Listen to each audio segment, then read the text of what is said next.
downstairs apartments in the complexes. See the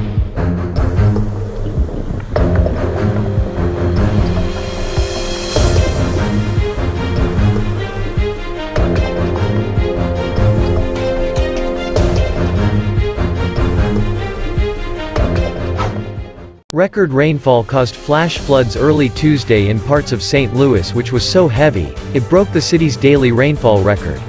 The record was last set in August 1915, and with this rainfall, that record broke in just 5 hours.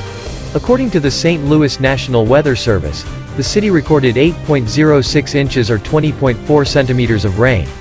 At least 4 state highways and several other major roads were closed as a result of the flooding, according to the State Department of Transportation. The flooding inundated roadways, shutting down more than 24 sections of major roads that crisscross the area.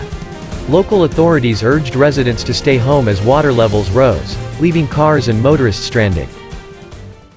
The downstairs apartments in the complexes. See the